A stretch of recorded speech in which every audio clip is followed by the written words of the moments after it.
We've got Alan Palins here with us. He'd just like to say a quick word to you. Hi Paul. Hi Alan, how are you? Hi mate, yeah, I think it's something to do with them jelly bowls. I think it puts everybody off. I was talking to you when we had that Midland Team Championship. You know, He was on the green. I grabbed hold of one of those bowls. What weight are they? The actual weight, I put them on a set of digital scales and they came up at £2, 3 ounce. And how do they run for you then? Well, I don't know what the composition of them is, but as I said, they're the size of a 212, but they're a weight of 2.3. And you'd think it would be like playing with balsa wood, but it's not. They just run so well. Yeah. People have said they feel nice, and I think Robert Crawshaw's going to be getting a few more phone calls in the near future. I think you're dead right. I think you ought to try and get him for a bit of sponsorship or something. Yeah, I think I might be giving him a phone call in the week. Paul, the difficulty me and Jimmy had in Portugal, because we were commentating on it, we couldn't see the bloody things on the green. We didn't know who was on. It looked like you was 2 down every end. They are difficult to judge. I mean, sometimes, for myself, I can bowl a bowl, and I think it's about a foot behind, and in fact it's 2.5 foot. You know, they're quite deceiving, but as long as they keep bringing the bacon home, I'm not too worried at the moment, no. Yeah. Okay, anyway, congratulations on that. All the best for the championship, for the Champion of Champions, All England and Portugal. But while you're on, we're talking Crossfield Cup tonight. You're obviously involved next weekend in this game against Cheshire. Cheshire, I think, have got to really give you a bit of a bending by 70 odd to having any chance. There's no hope of them doing that, is there, Paul? Well, I think, speaking really, I mean, you've got to give the utmost respect to Cheshire. They're a good side. They've got some good greens and some top-class players. But I think with what Warwick and Worcester have done this year, with their selection of new greens, some new faces, give some of the young blood a chance. I think we're going to be a force to reckon with this year, and I personally don't think Cheshire can, beat us by that many, and hopefully we'll be into the semis. Yeah. And where are you playing next week? We're playing our home venue. It's a place called Whittle Bowling Club. We played the Warwick and Worcester Meriton there about 2 or 3 years ago, and it's a cracking green. It's not a massive green. It's just a nice size, but some great weight changes, and I think it'll catch a few people out who are travelling down on the coach. Yeah. And where are you, Paul? I'm captain at home number 12. Yeah. Yeah. And who do you play? Robbie Hall, I believe.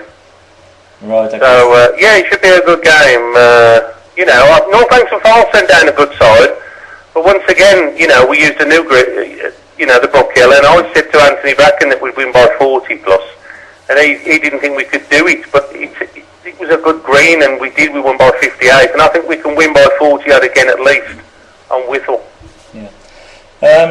Anyway, Paul, it's really good of you to join us at short notice. You look like you got Warwick Worcester going to be heading towards the semi-final, barring obviously a disaster. It's nice to have a few shots in the bag, isn't it, really? Yeah, it is. I think if you win your first 2 games, generally that team tends to go through unless the wheels fall off, and then we just need to focus on the semis and sort another new green out, I think, because we've got plenty of them, we've just never used them. But I think we can do good. What about the green you played today? Is that a potential one for you? No, I don't think so. It was. It's a nice green. It's in good condition, but I don't think there's enough pace on it, and I don't think there's enough weight changes. No. Okay.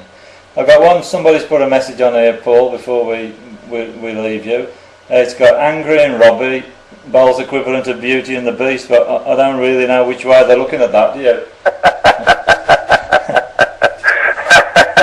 Well, I don't think I've actually ever met Robbie myself, so I'll leave that up to you. Just out of curiosity, who put that quote on? Look, I'm not allowed to say, Paul. We can't say that. No.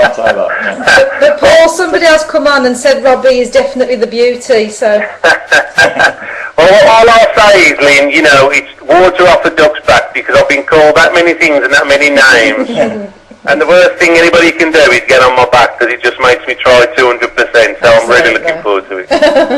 Anyway, well done, Paul, congratulations today. It's always nice to see people winning events they've worked hard for many years, and a new name on a trophy, and I'm sure that you'll do Warwick and Worcester proud in everywhere you represent them this year. Thank you, Mel. Thanks, Lee. Okay, pleasure, mate. Well done. All the best for the rest of the year. Cheers. And to you. Bye-bye. Bye-bye. Bye-bye. What do you think of that one, Alan? Well, again, Cheshire on paper, very, very good side, and again, a bit like Manchester, Greater Manchester over the last few years. We're just underachieving a little bit. I think there's been I do look on some of the other websites on 21 Up and things like that, and there's a bit of bickering going on, I think, with what greens and what players with Cheshire. But again, fantastic. The names on there is outstanding, and I just think they've been underachieving a little bit. So you say Warwick and Worcester got a little bit in the bag here. So maybe it looks like you would probably go with Warwick and Worcester, I would think.